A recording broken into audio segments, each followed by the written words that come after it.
Hi there guys, I hope you are having a good day. Now Tyson Fury has weighed in on this situation with Anthony Joshua and the undisputed fight.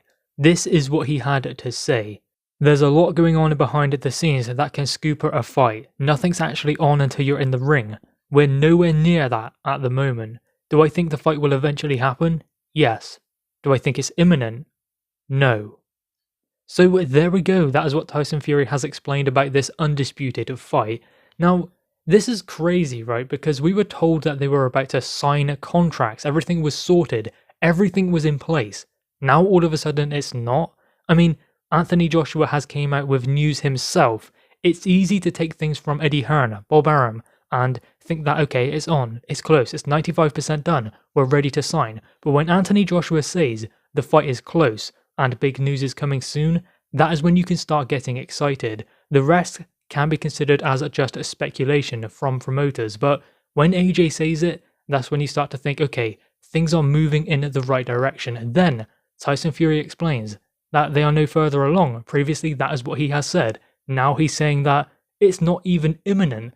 And he even went one further to talk about Deontay Wilder. This is what he had to say about that. Don't write Deontay Wilder off out of the equation. He could be fighting me next, who knows? I could have a trilogy with Wilder yet. There's a lot of stuff going on behind the scenes, and Wilder might be next. Who knows? So, that is quite a damning assessment of the possibilities of Undisputed. Seemingly now it looks like he's looking at Deontay Wilder as a prospect with a third fight, as opposed to Undisputed with Anthony Joshua. Now, I'm not entirely sure that Tyson Fury is saying he doesn't want the AJ fight. I don't believe that at all. I think that this could be a case of him kind of getting fed up with negotiations being lengthy. Maybe and hopefully we can give him the benefit of the doubt because of that.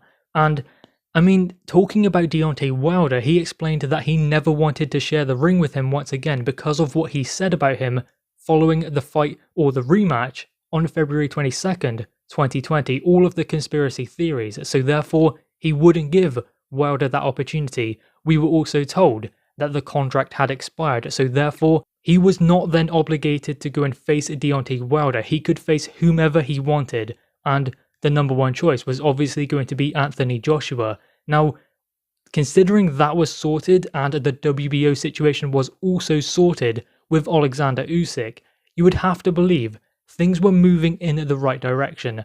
The conversations between camps, the fact that the contracts are agreed and ready to be signed, according to Eddie Hearn and Bob Arum, then aren't things close? Is the fight not imminent, according to Tyson Fury? No, it is not. And no matter the intentions from Tyson Fury when saying something like this, people are going to go after him and say that you don't want to fight Anthony Joshua, whether he does or not. No matter what the truth is, that is what people are going to say about Tyson Fury, and maybe he doesn't care, and that's fine. But still, he is still going to be put in that bracket. I do believe that the fight is close.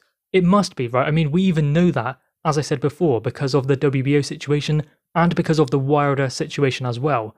There is no reason why Tyson Fury should be forced to face Wilder. There was, of course, that mediation that went to arbitration as well about the trilogy, but nothing was resolved. Tyson Fury was not obligated to fight Deontay Wilder once again, because if he was, then it would have been ordered already. So if he goes and fights Deontay Wilder now, it would be under his own volition. At least that is what we are led to believe, from comments by Bob Arum, by Tyson Fury himself as well, saying he's out of contract. The contract had expired. Now, I do believe Tyson Fury to be the type of person to say it's off until it's on. I wouldn't say he's the type of person to say it's up in the air until something happens.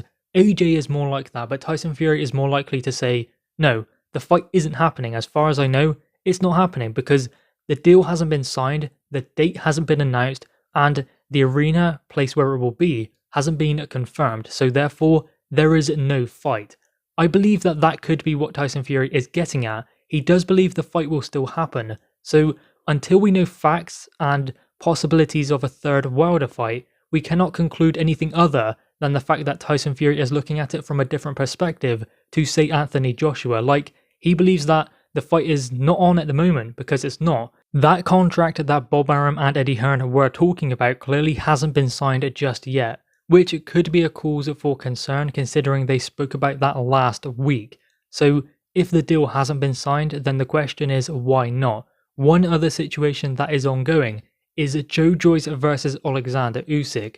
Apparently that is not moving forwards. Negotiations are not going too well because there is no split in place for the mandatory challenger or number one considered, which is Alexander Usyk and Joe Joyce, because there would be a mandatory split, say for Usyk to fight AJ, which would be around the region of 80-20 favouring Anthony Joshua, but considering this is a vacant interim world title fight, then it means there has been no split put into place by the governing body, which is the WBO of course. So that fight isn't moving forwards, which was previously being considered and touted for April, and that is rapidly approaching, yet still no fight agreed. And the promoters of Alexander Usyk, mainly Alexander Krassyuk, said if the Tyson Fury fight with AJ is not moving forwards, then AJ must fight Alexander Usyk because that is his mandatory, that is who is standing aside to allow Undisputed to happen. So is there any point in him fighting Joe Joyce for an interim title